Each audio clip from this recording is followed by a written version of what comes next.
El día de hoy vamos a comenzar con el siguiente tema de nuestro curso intensivo sobre enfermedades infecciosas y es el tema correspondiente a la terapia antimicrobiana.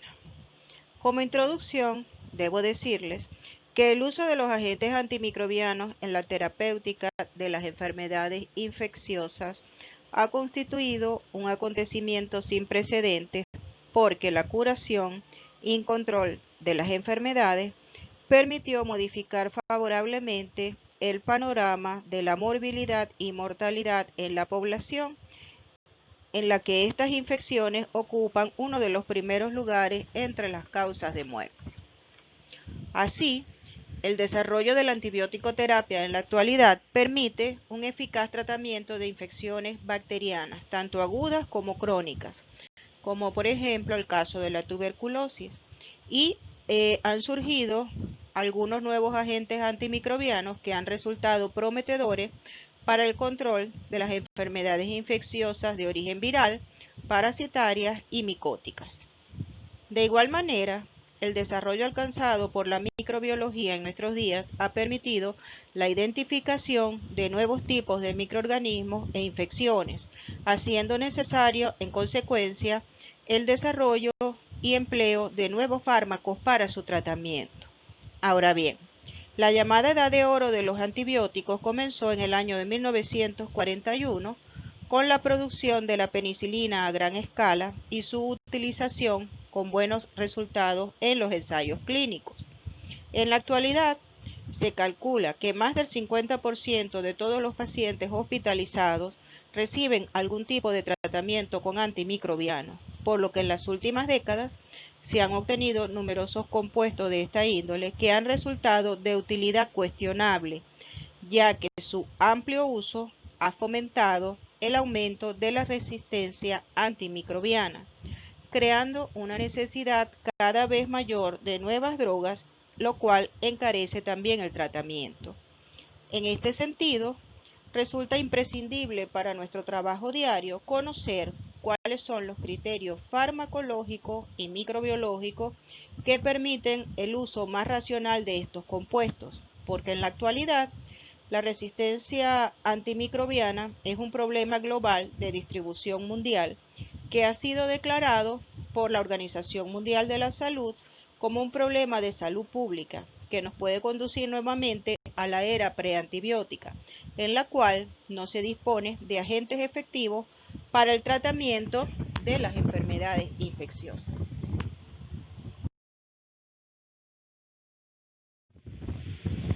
Dicho esto, vamos a comenzar entonces con el estudio de los principios de la terapia antimicrobiana.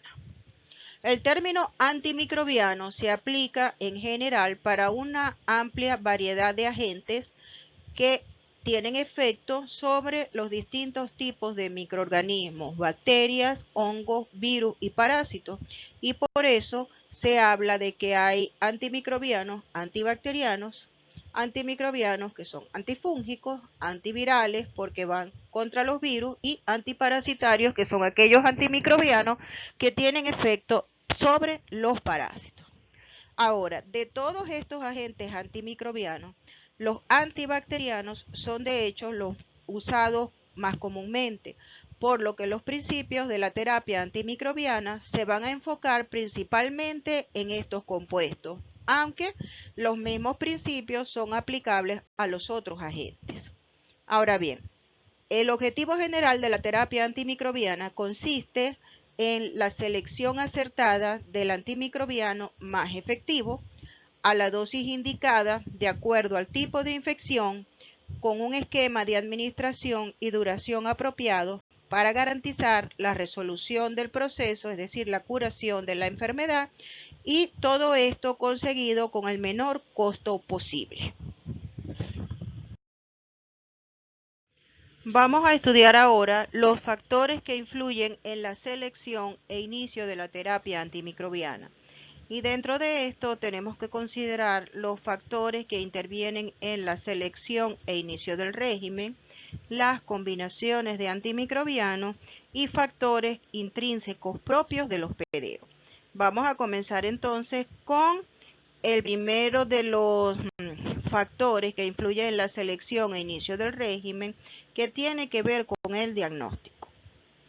El diagnóstico se efectúa mediante la determinación del sitio de infección, de las características del hospedero, es decir, si es inmunosuprimido o inmunocompetente, o si padece alguna enfermedad de base, es decir, que tiene alguna enfermedad subyacente, como diabetes, hipertensión, o se trata de un paciente de edad avanzada, es decir, un paciente geriátrico, o por el contrario, de un paciente neonato, por ejemplo. Y si es posible, este diagnóstico se debe hacer mediante métodos microbiológicos. Ahora bien, el aislamiento del patógeno es crítico en el caso de las infecciones severas que amenazan la vida del paciente, especialmente en aquellos casos que requieren tratamientos prolongados, como por ejemplo en los casos de endocarditis bacteriana, artritis séptica, infección de los espacios interdiscales en la columna vertebral, que es lo que se conoce como disquitis o meningitis.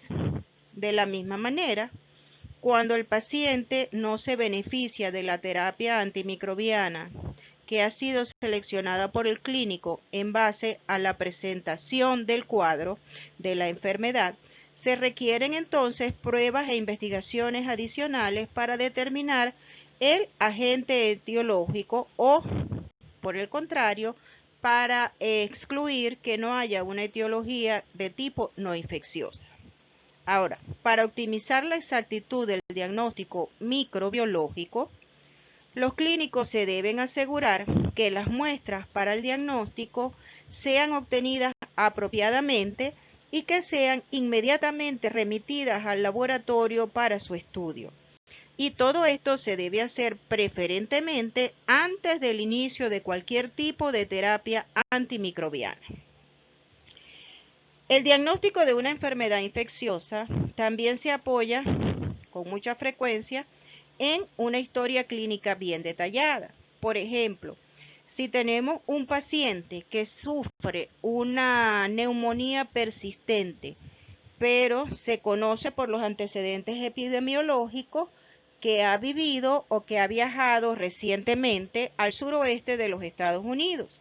En esta zona se sabe que es endémica la coccidioidomicosis. Entonces, esta información puede orientar en el diagnóstico.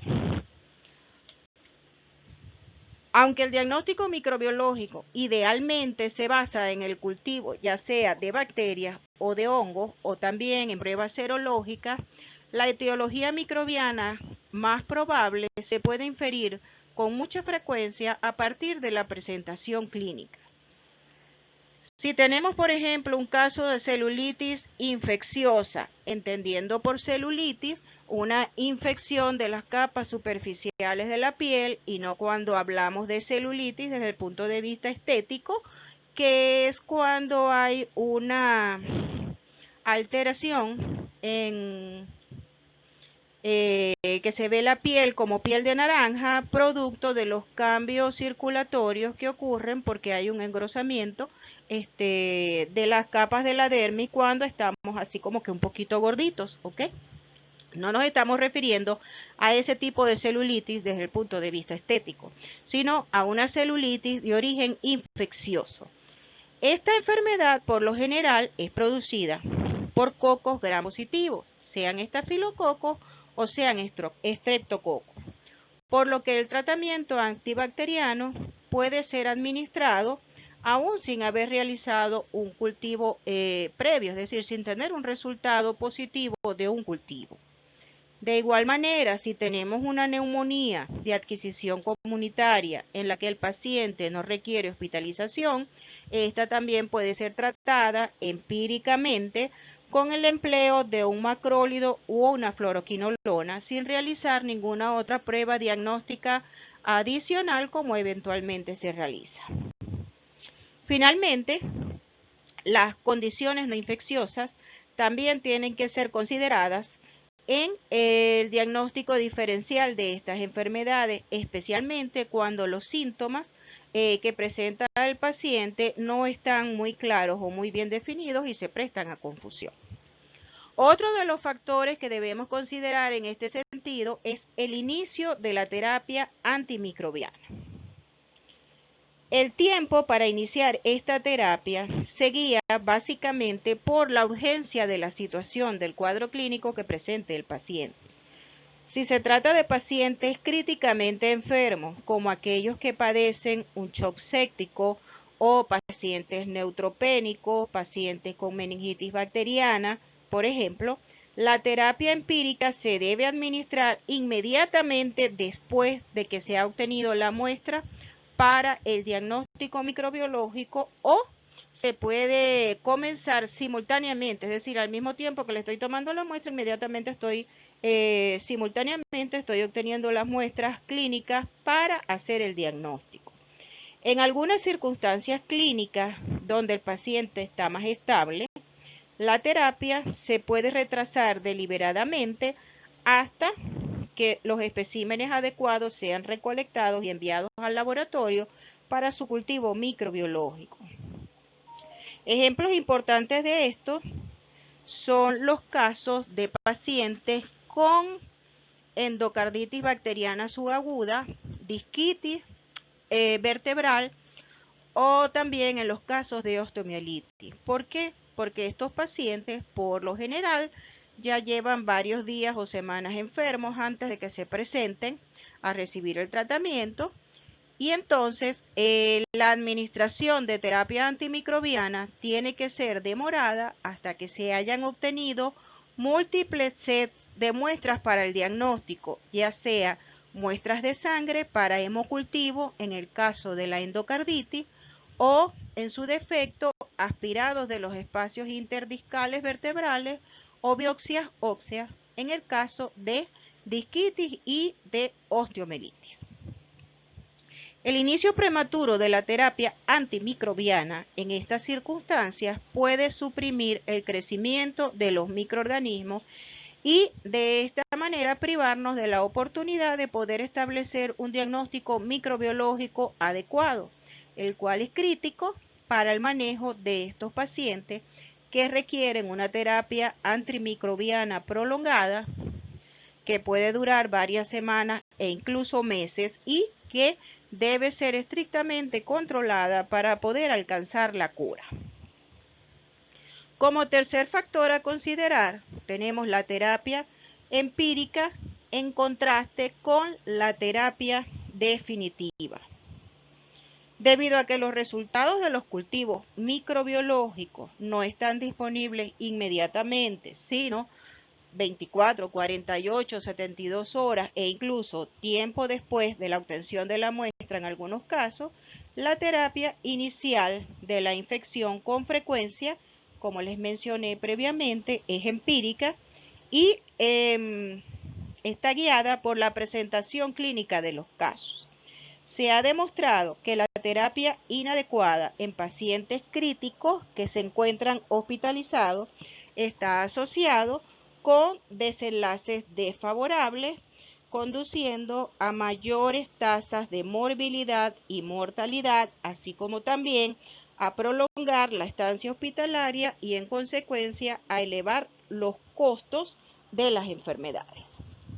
En consecuencia, un enfoque común consiste en la administración de agentes antimicrobianos de amplio espectro en la terapia empírica inicial. Esto de amplio espectro quiere decir que los antibióticos tengan efecto sobre el mayor número posible de microorganismos, puesto que no sabemos en definitiva cuál es el agente causal.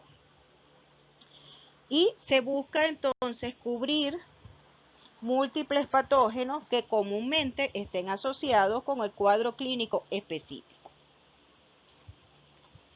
Esto es válido tanto para las infecciones que adquirimos en la comunidad como para aquellas infecciones que se adquieren en las instituciones de salud, es decir, las infecciones de adquisición hospitalaria.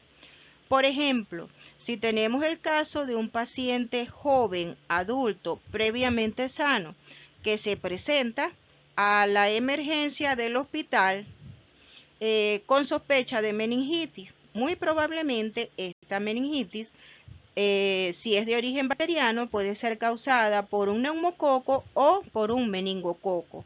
Y por eso, entonces, la terapia empírica inicial sería una combinación de unas cefalosporinas de tercera generación como ceftriaxone y un glicopéptido como vancomicina para cubrir los dos patógenos que más probablemente puedan estar presentes en esas infecciones.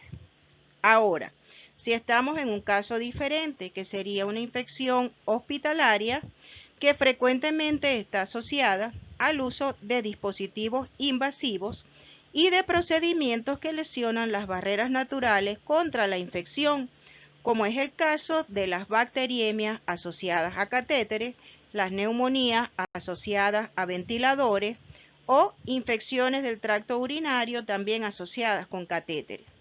En estos casos, por lo general, hay involucrados microorganismos, tanto gram positivos como gram negativos, que se muestran resistentes a múltiples agentes antimicrobianos, como por ejemplo un estafilococcus aureus resistente a meticilina, que por lo general es resistente también a gran mayoría de los agentes antimicrobianos que se utilizan de rutina, o un bacilo gram negativo como Pseudomonas aeruginosa, que también es uno de los microorganismos más resistentes que se observan en las instituciones de salud. En este sentido, en la selección de la terapia empírica se debe considerar entonces, en primer lugar, el sitio de infección y el organismo que más probablemente se encuentra colonizando, este sitio. Por ejemplo, si se trata de una infección asociada a catéter, hay que considerar la posibilidad de que sea causada por un estafilococo, ya que estos microorganismos normalmente se encuentran en la piel y de allí pueden entonces colonizar los catéteres. En segundo lugar, hay que conocer si la bacteria está colonizando o no a ese paciente al momento de ser admitido en la institución hospitalaria. Esto es lo que se conoce como la detección o el despistaje del estado de portador, por ejemplo, de portadores nasales de Staphylococcus aureus antes de que el paciente sea admitido en una unidad de cuidados intensivos. ¿Por qué? Porque estos pacientes que resultan portadores de este microorganismo tienen más chance de desarrollar una infección endógena producida por esta bacteria. Y en tercer lugar, hay que considerar también los patrones de resistencias locales y los antibióticos disponibles en la institución en relación a los patógenos más probablemente aislados en ese centro hospitalario.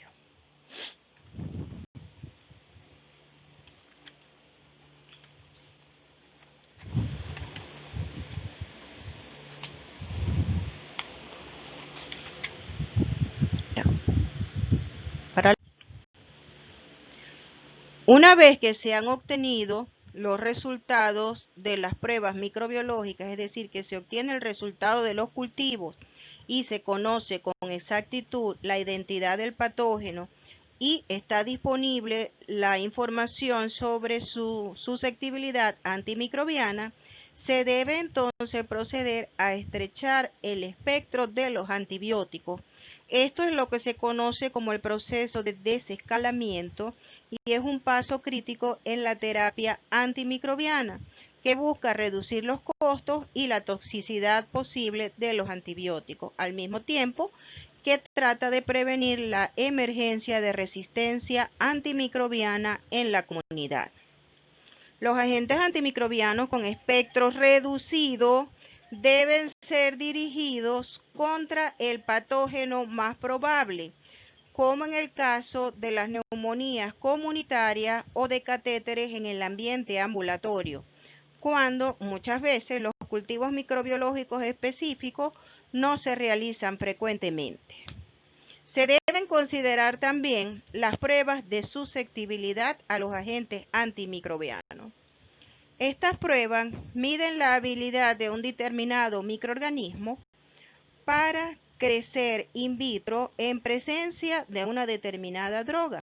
y deben ser realizadas siguiendo normas internacionalmente establecidas.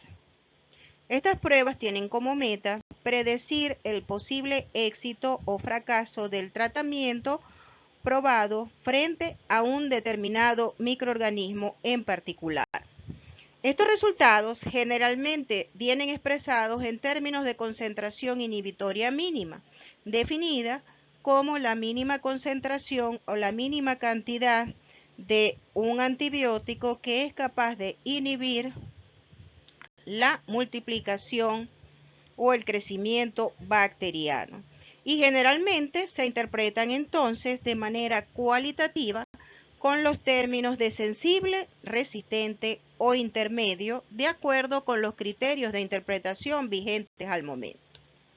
Cuando se indica que es sensible, quiere decir entonces que el aislamiento muy probablemente va a ser inhibido por las concentraciones habitualmente alcanzadas en los tejidos del organismo de este agente antimicrobiano, en particular cuando se ha utilizado en las dosis recomendadas para una infección en particular. Y cuando es resistente, obviamente debemos predecir entonces el fallo de la terapia, puesto que el antibiótico no puede alcanzar los niveles necesarios para poder tener efecto. Ahora bien, hay que considerar que estas pruebas tienen algunas limitaciones que se deben tener en cuenta. La primera de ellas, es importante que tanto el médico como el personal del laboratorio estén seguros de cuál es el sitio de origen de la infección. Por ejemplo, un estafilococcus aureus puede ser reportado como sensible a beta-lactámicos, como por ejemplo a una cefalosporina de primera generación in vitro. Sin embargo, si yo tengo una cepa de este microorganismo que proviene de un aislamiento a nivel de líquido cefalorraquídeo, estas no van a constituir una buena opción terapéutica debido a que el líquido cefalorraquídeo no se alcanzan los niveles adecuados de esta droga. En consecuencia, las pruebas de susceptibilidad antimicrobiana deben ser interpretadas de manera diferente de acuerdo al sitio de origen de la muestra donde está ocurriendo la infección. Esto es particularmente cierto también en el caso de los neumococos cuando son de origen meningio o no meningio, en cuyos casos van a tener puntos de corte para considerarlos como sensibles o resistentes a los agentes antimicrobianos, que son completamente diferentes.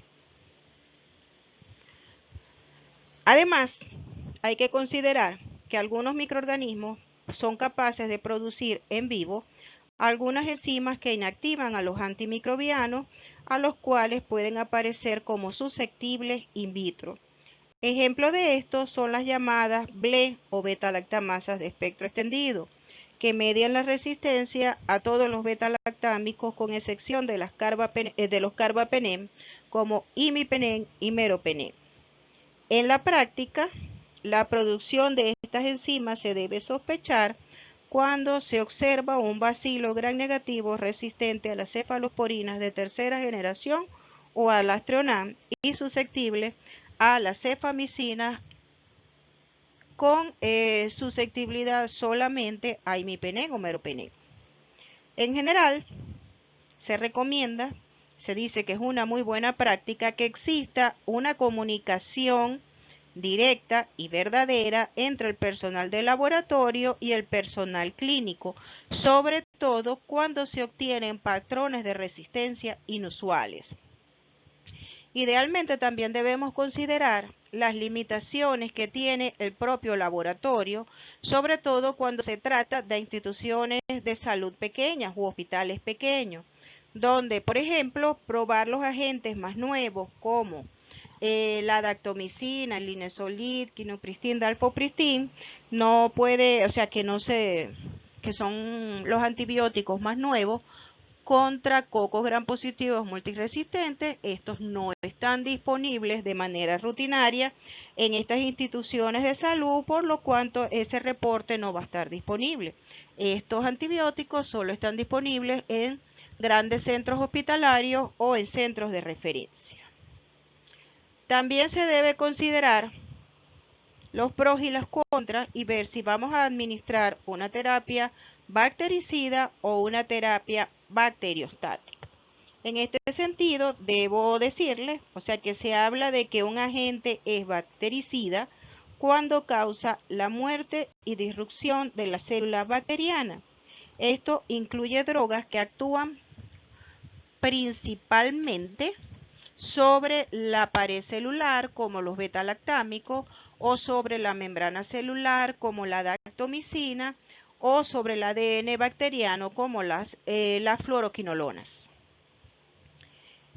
Y se habla de compuestos o antibióticos bacteriostáticos, aquellos que impiden o inhiben la replicación bacteriana sin destruir al microorganismo, por lo cual su efecto es reversible, como ocurre en el caso de las sulfonamidas, las tetraciclinas, los macrólidos, que actúan en el caso de las sulfonamidas inhibiendo la síntesis del ácido fólico y los restantes grupos de antibióticos que inhiben la síntesis proteica.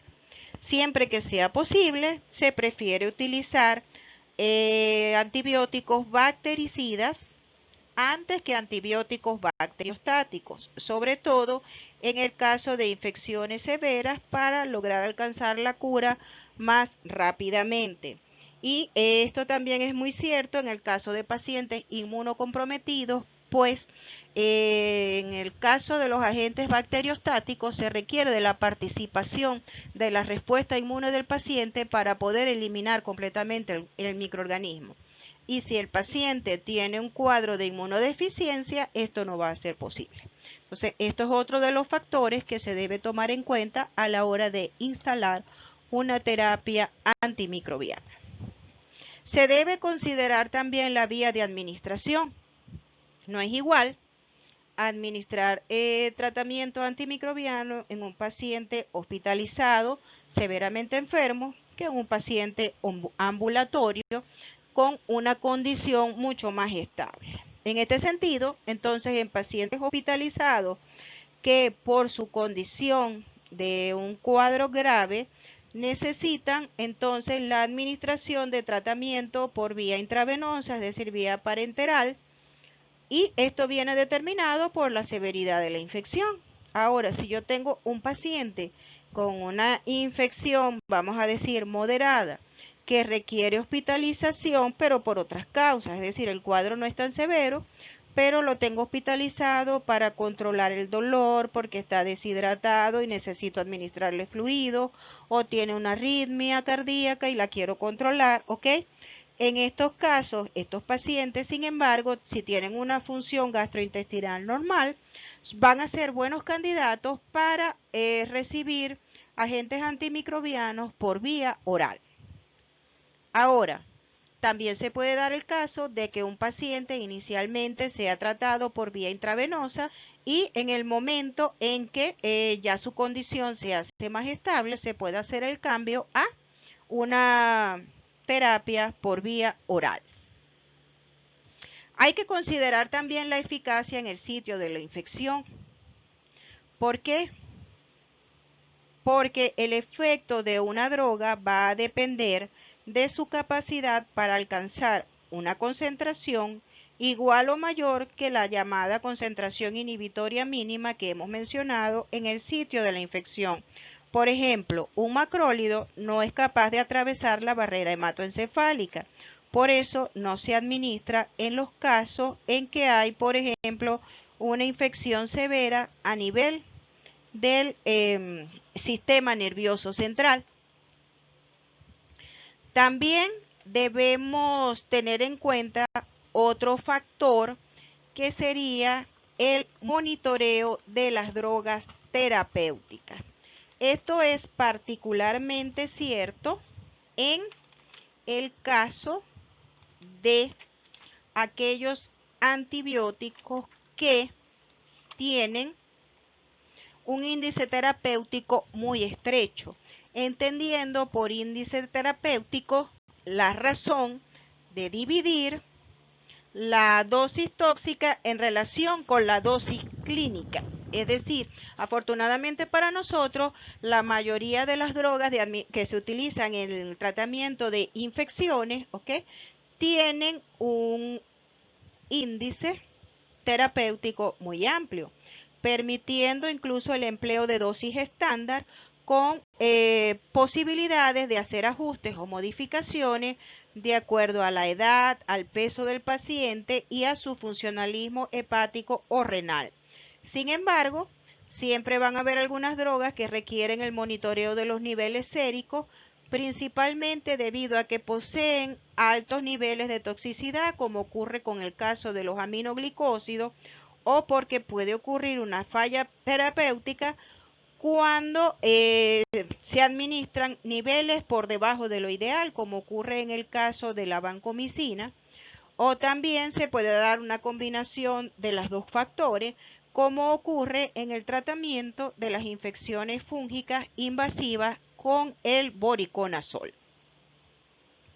Debemos también verificar la duración de la terapia antimicrobiana, porque como veremos posteriormente, las terapias con antibióticos, con agentes antimicrobianos muy prolongadas, pueden tener efectos dañinos sobre el organismo. De igual manera, si estamos en el caso contrario, entonces la terapia no se administra durante el tiempo suficiente, no se alcanzan las concentraciones óptimas del antibiótico para poder eliminar por completo la infección y corremos el riesgo o de tener una reinfección, es decir, una recidiva, o de incrementar la aparición de resistencia.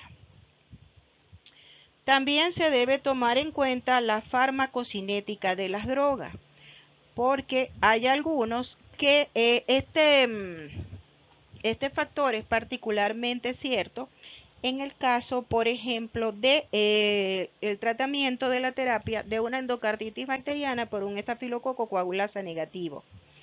En este sentido, la farmacocinética es importante. ¿Por qué? Porque hay antibióticos cuyo efecto es dependiente del tiempo, mientras que hay otros que el efecto es dependiente de la dosis. Entre los que el efecto depende del tiempo tenemos los beta-lactámicos, los glicopéptidos, que tienen una acción bactericida baja, por lo que es importante que los niveles en suero superen el valor de la concentración inhibitoria mínima durante los intervalos de administración entre una dosis y otra. Y esto se logra por dos vías. Uno, por infusión continua, o dos, la administración de múltiples drogas con cierta frecuencia.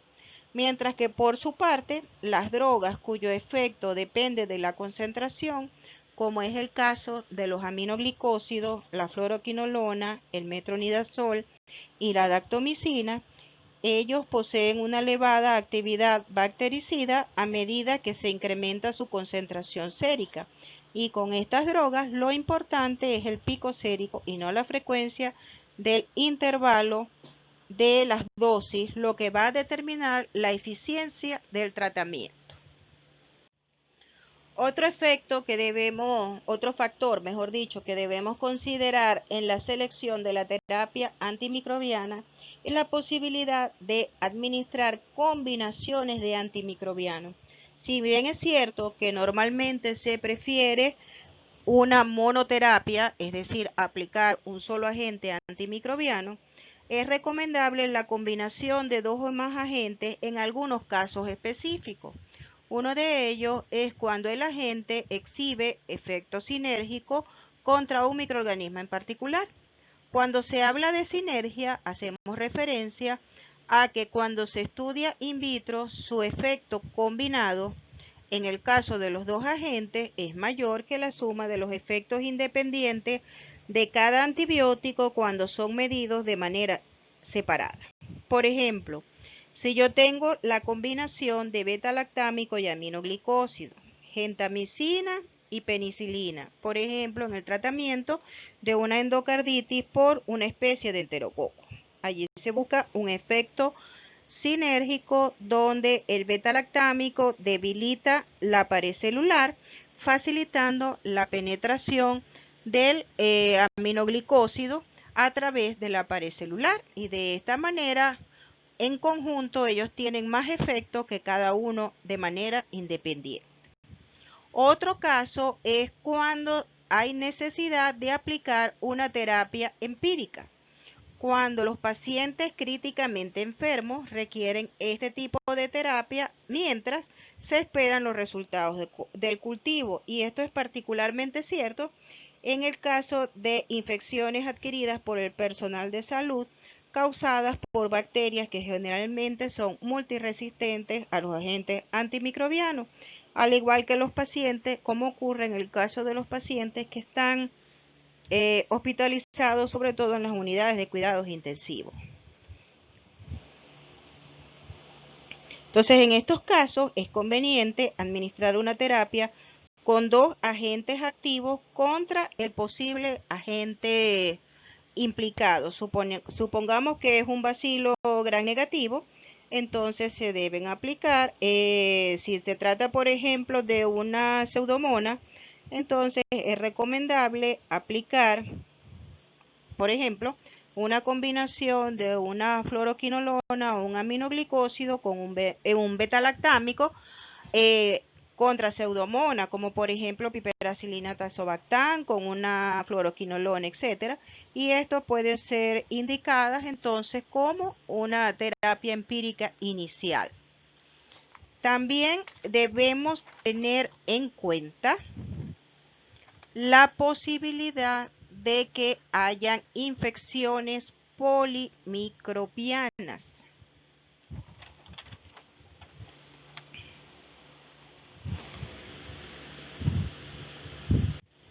En el caso de que se trate de una infección polimicrobiana, es decir, cuando están implicados varios microorganismos, se busca extender el espectro de acción más allá de lo alcanzado por una sola droga en el tratamiento de estas infecciones. Si se sospecha entonces de la presencia de una infección mixta o polimicrobiana, como ya les dije, se prefiere entonces administrar un régimen combinado.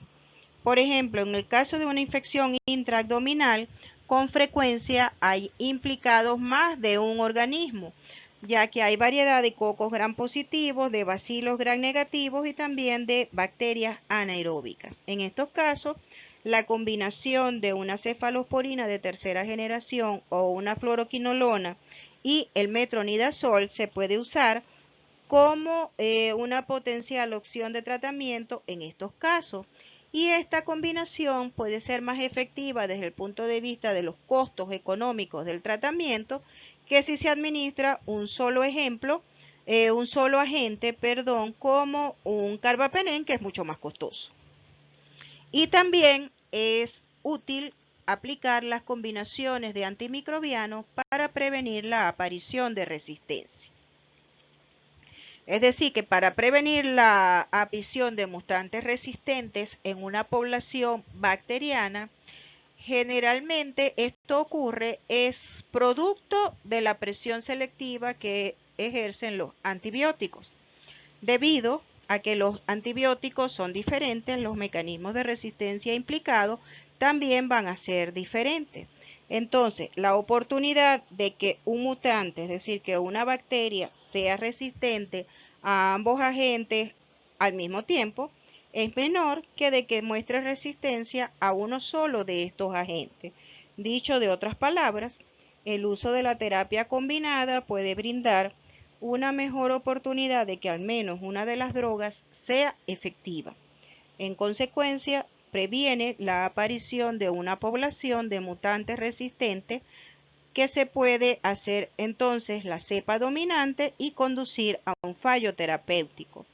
Esta es la causa por la que se utiliza terapia combinada en el tratamiento estándar de infecciones bacterianas crónicas como la tuberculosis y el VIH, en los que la duración del tratamiento con toda certeza es muy prolongada y la resistencia puede emerger con relativa facilidad y tenemos opciones terapéuticas muy limitadas.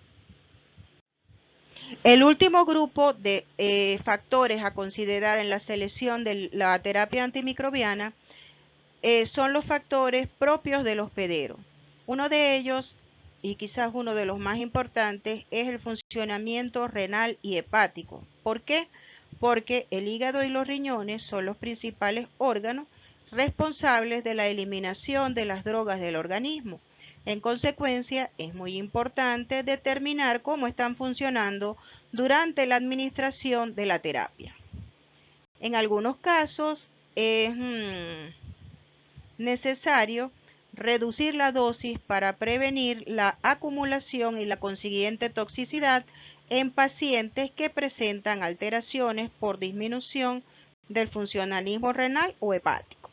En otras ocasiones, por el contrario, se necesita incrementar las dosis para evitar suministrar concentraciones o dosis subóptimas, por ejemplo, en pacientes jóvenes previamente sanos, que pueden eliminar rápidamente la droga tanto por vía renal o por el metabolismo hepático, debido a la inducción de enzimas producidas por el uso concomitante de otras drogas, como ocurre con la fenitoína o la rifampicina, por ejemplo.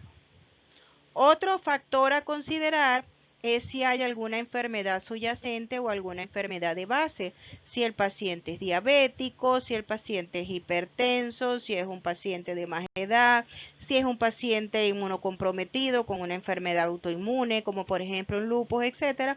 Obviamente va a tener mayor predisposición a infecciones que un paciente con un sistema, por ejemplo, inmunocompetente o que se trate, por ejemplo, de un paciente que tenga alguna de estas condiciones que hemos mencionado. También hay que considerar la edad. Los pacientes en las edades extremas de la vida van a manejar las drogas de diferente manera, principalmente debido a variaciones en la talla corporal y también en el funcionalismo renal. La mayoría de las drogas pediátricas, es por eso que para calcular la dosis, estas se hacen en base al peso del paciente. Mientras que por el contrario, en el caso de los pacientes geriátricos, se hace más hincapié en los niveles de urea y creatinina, aunque los niveles de estos compuestos no van a reflejar completamente el funcionamiento renal, sino que se requiere muchas veces hacer pruebas de aclaramiento para poder estimar entonces la factibilidad de administrar todos estos factores. Tenemos también en cuenta que hay que considerar la variación genética. La susceptibilidad a los efectos adversos de los agentes antimicrobianos puede ser significativa para requerir pruebas adicionales antes de administrar ciertas drogas. Esto es particularmente cierto en el caso del abacavir, que es un antirretroviral que se utiliza en el tratamiento de la infección por HIV, pero que ha sido asociado con reacciones de hipersensibilidad potencialmente fatales en pacientes que presentan un alelo del antígeno leucocitario humano, el HLA-B5701, por lo que hay que descartar su presencia antes de administrar el agente. Otro ejemplo vendría a ser una deficiencia en la enzima glucosa 6-fosfato deshidrogenasa, que puede conducir a hemólisis en individuos que son expuestos a ciertos agentes antimicrobianos como la dapsona, que se utiliza en el tratamiento de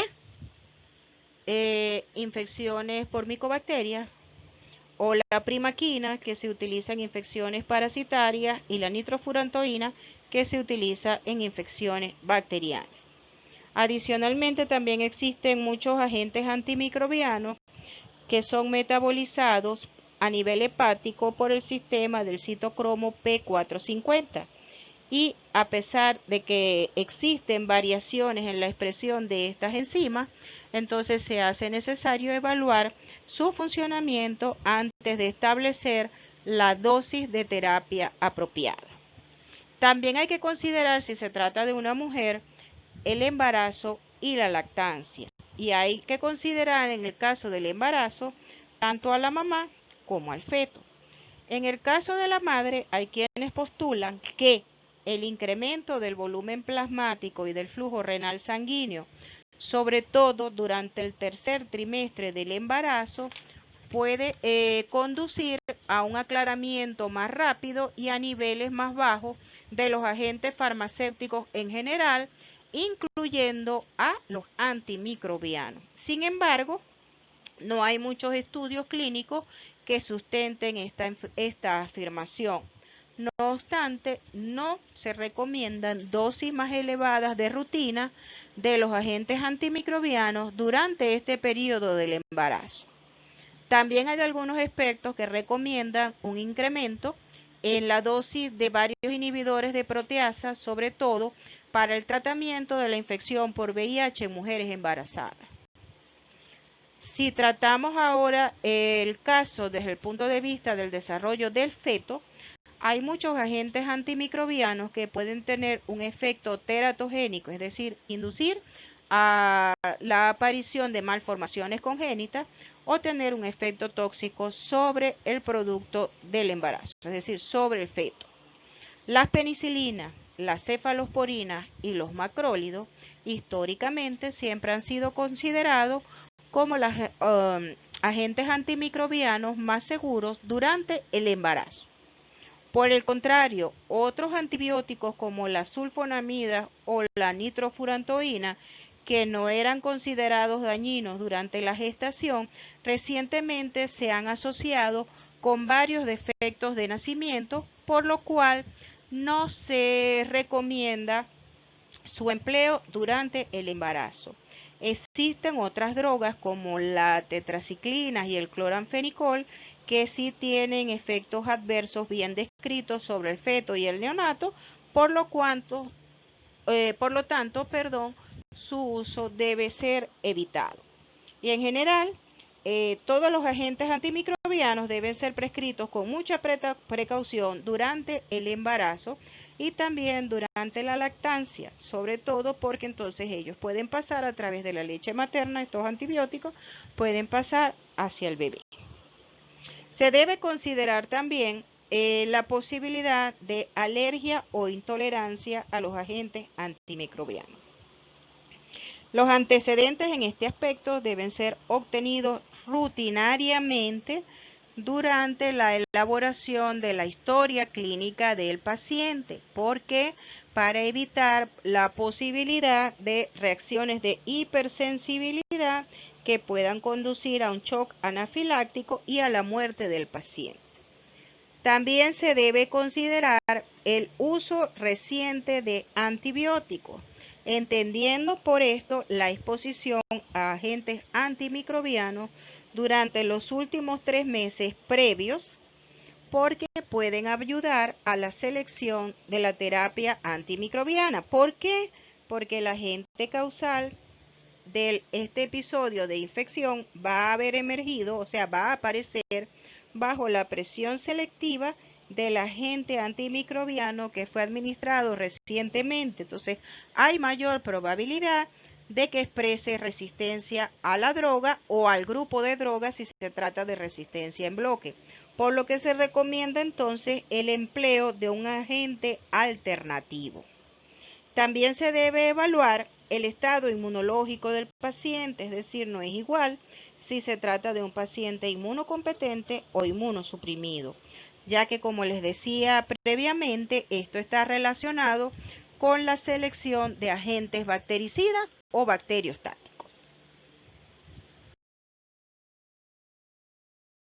Continuando con los factores que influyen en la selección e inicio de la terapia antimicrobiana, debemos hablar entonces de las combinaciones de antimicrobianos. Normalmente se prefiere aplicar en la terapia antimicrobiana un solo agente, pero se puede recomendar eventualmente la combinación de 2 o más agentes en algunos pocos escenarios. En primer lugar, cuando un agente antimicrobiano exhibe sinergismo contra un microorganismo en particular. Cuando se habla de sinergia, se refiere a que cuando es estudiado in vitro, el efecto combinado de los agentes es mayor que la suma de los efectos independientes al ser medidos de manera separada. Por ejemplo, si combinamos un beta-lactámico y un aminoglicósido como penicilina y gentamicina, exhiben sinergismos contra variedad de organismos gram positivos y gram negativos, como por ejemplo en una endocarditis por especies de enterococos. En segundo caso, cuando los pacientes están críticamente enfermos y hay necesidad de administrar una terapia empírica antes de que se obtengan los resultados del cultivo.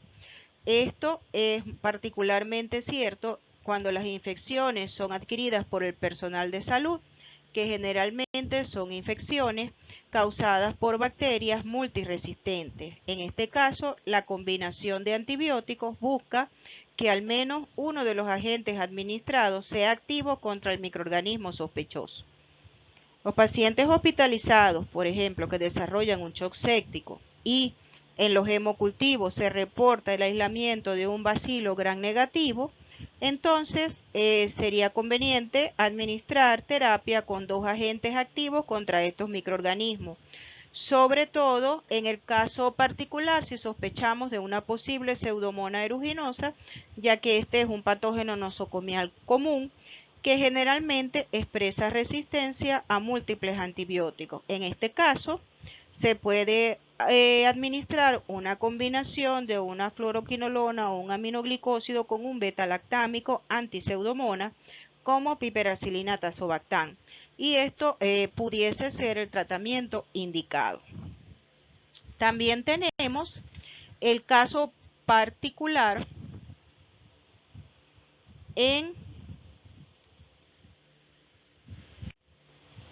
el caso de infecciones polimicrobianas, se busca extender el espectro de acción más allá de lo alcanzado con una sola droga si el agente causal implica a más de un microorganismo. Cuando se sospecha entonces de una infección mixta o polimicrobiana, se prefiere administrar un régimen combinado para extenderlo más allá de un solo agente. Por ejemplo, cuando se trata de infecciones intraabdominales, con frecuencia están involucrados múltiples organismos, tanto cocos gram positivos como bacilos gram negativos e incluso bacterias anaeróbicas. En estos casos, la combinación de una cefalosporina de tercera generación o una fluoroquinolona y metronidazol se puede utilizar como una potencial opción de tratamiento y puede ser más efectiva desde el punto de vista de costos que administrar un solo agente más costoso como por ejemplo un carbapenem como el ibipenem. Y por último, las combinaciones de antibióticos también son útiles para prevenir la aparición de resistencia, ya que la aparición de mutantes resistentes en una población bacteriana por lo general es resultado de la presión selectiva ejercida por la administración de la misma terapia antimicrobiana. Debido a que los mecanismos de resistencia a 2 agentes antimicrobianos son diferentes, la oportunidad de que un mutante sea resistente a ambos agentes es más baja que de que sea resistente a uno solo de ellos. En otras palabras, el uso de la terapia combinada puede brindar una mejor oportunidad de que al menos una de las drogas sea efectiva, previniendo de esta manera la aparición de una población de mutantes resistentes como cepas dominantes que puedan conducir finalmente a una falla terapéutica. Esta es la causa por la que se utiliza una terapia combinada en el tratamiento estándar de infecciones como la tuberculosis y el HIV, en los que la duración del tratamiento es siempre prolongada y la resistencia puede emerger de manera relativamente fácil y además de eso tenemos opciones terapéuticas limitadas. De igual manera, para la selección de la terapia antimicrobiana hay que tomar en cuenta los factores dependientes del hospedero. En primer lugar, hay que considerar el funcionalismo renal y hepático. ¿Por qué? Porque el hígado y los riñones son los principales órganos responsables de la eliminación de estas drogas del organismo.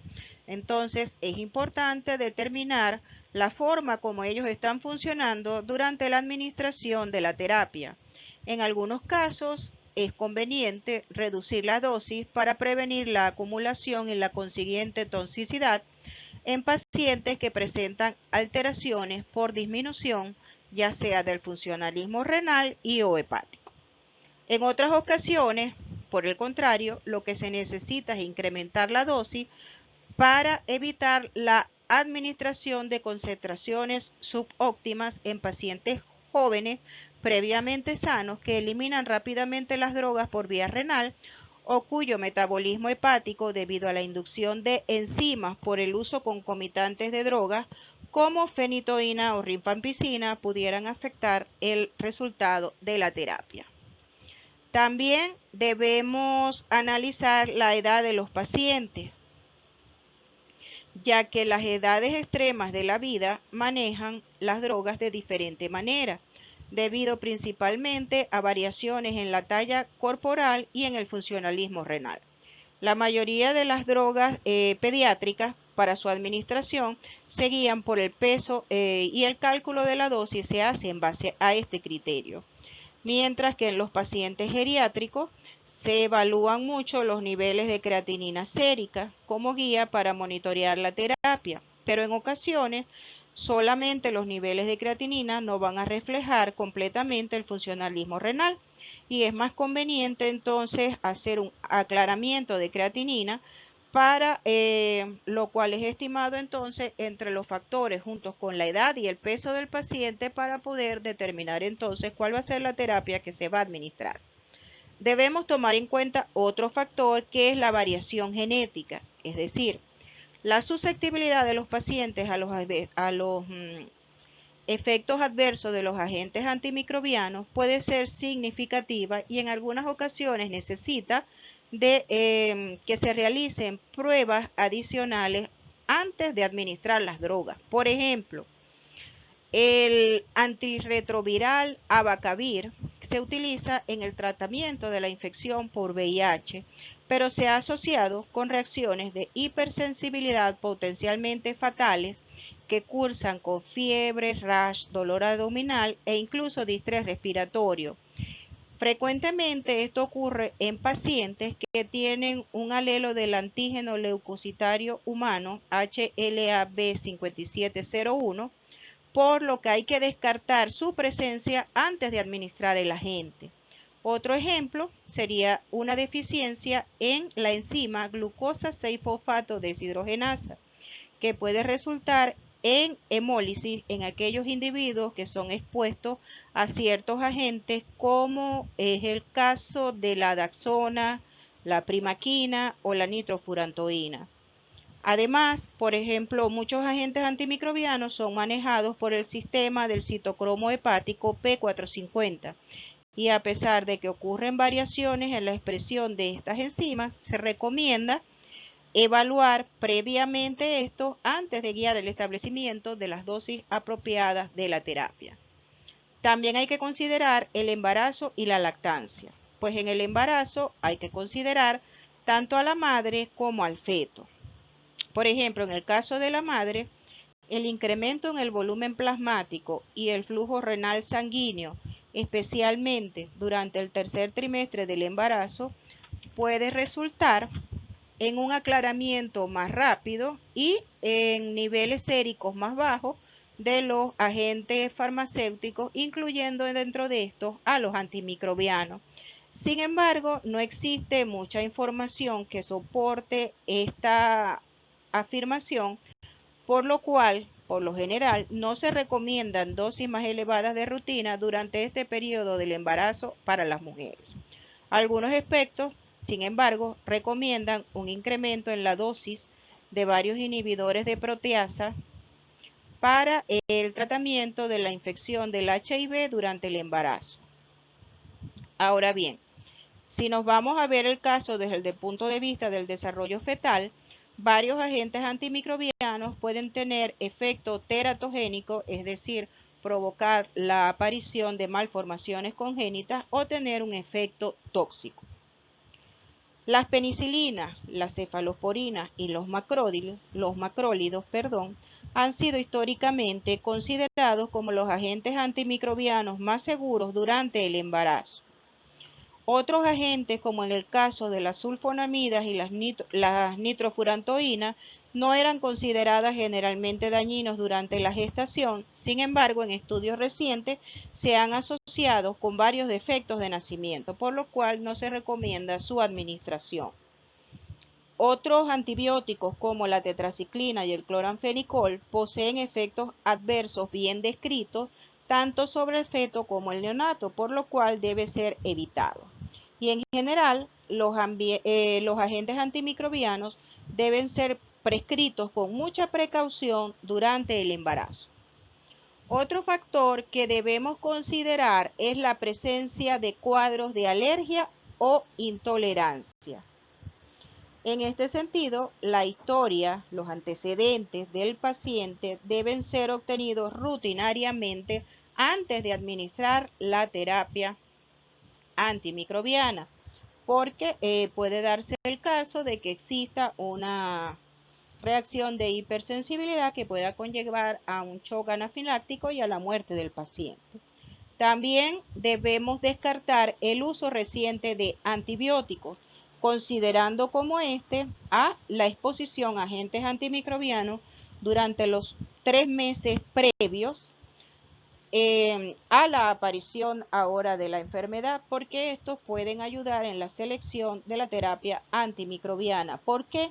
Debido a que el agente causal del actual episodio de infección ha emergido bajo la presión selectiva del agente antimicrobiano administrado previamente, y es muy probable que entonces ahora sea resistente a esta droga o a ese grupo de drogas, por lo que se recomienda entonces el empleo de un agente alternativo. También se debe considerar la posibilidad de que exista una enfermedad subyacente o una enfermedad de base como diabetes, hipertensión arterial, enfermedades autoinmunes como el lupus eritematoso sistémico, y también hay que considerar el estado inmunológico del paciente, es decir, si el paciente es inmunocompetente o inmunosuprimido, pues esto está relacionado con la selección de los agentes. Por ejemplo, en pacientes inmunosuprimidos no es conveniente administrar antibióticos o agentes bacteriostáticos, puesto que para lograr la eliminación definitiva de los microorganismos con estos agentes bacteriostáticos se requiere de la participación del sistema inmune.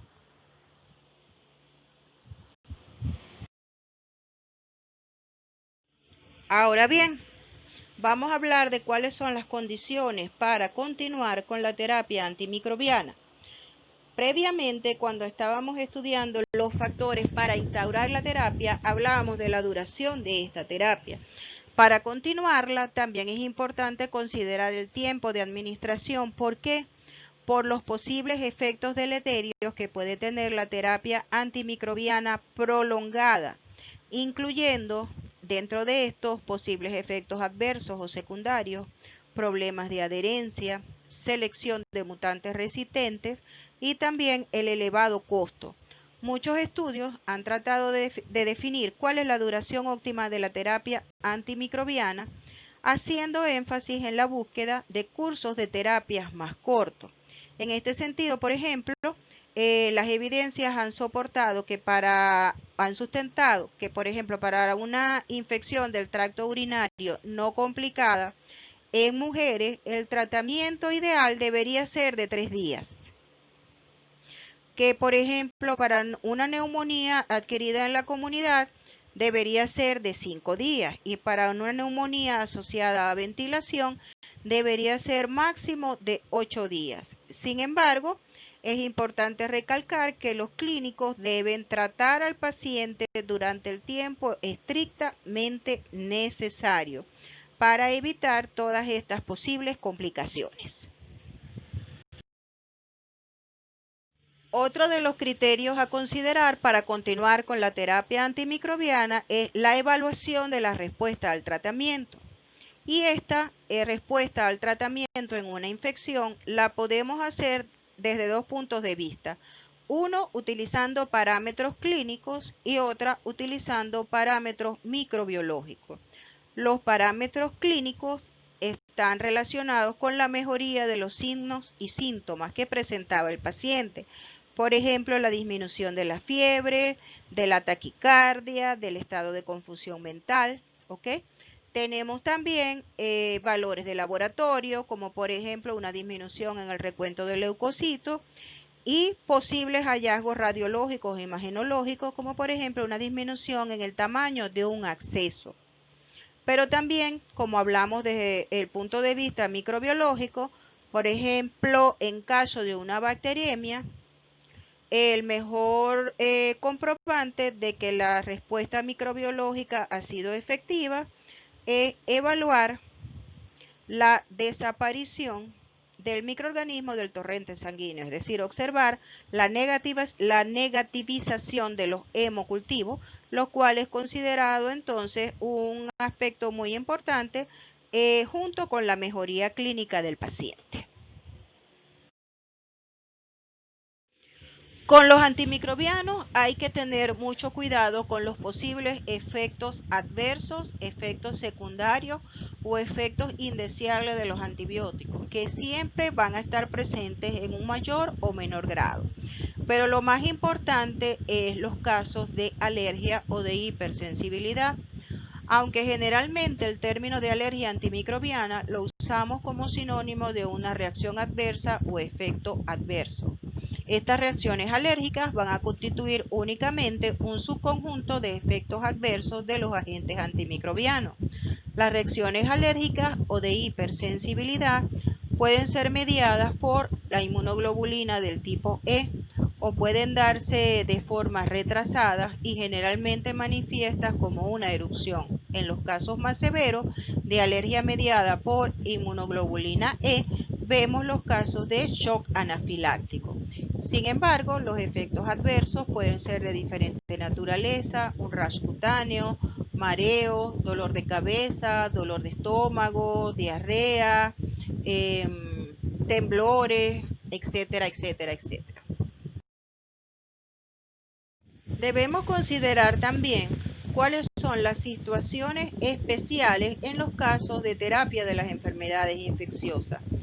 Y quizás uno de los más importantes es la terapia antimicrobiana para infecciones asociadas a cuerpos extraños. En el tratamiento médico moderno cada vez son más comunes los implantes y dispositivos prostéticos que se utilizan cada vez con más frecuencia.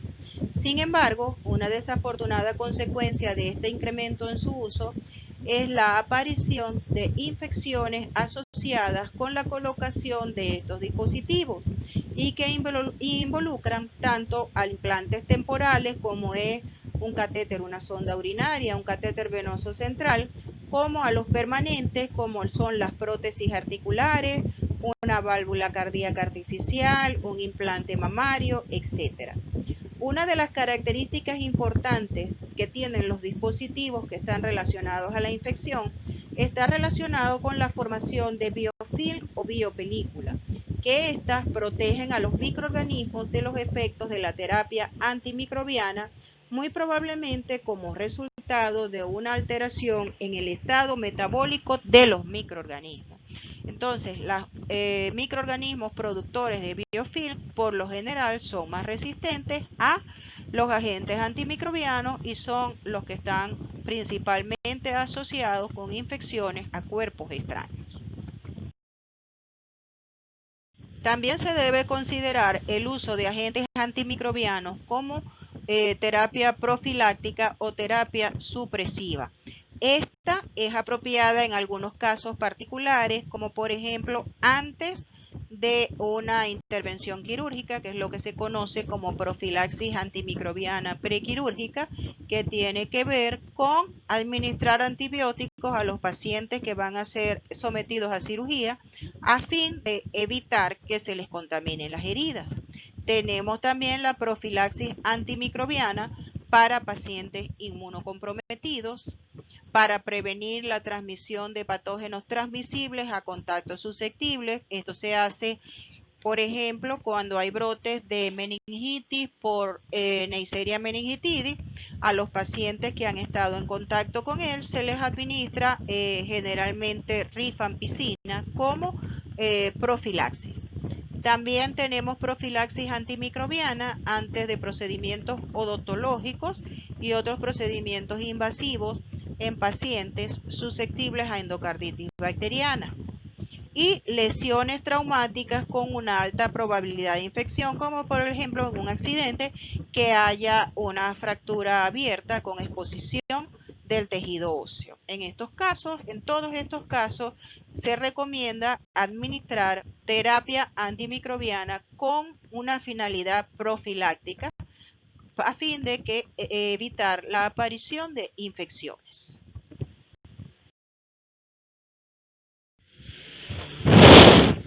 Últimamente la medicina ha tomado un nuevo giro y uno de esos nuevos aspectos es la administración de terapia no antimicrobiana en el tratamiento de infecciones.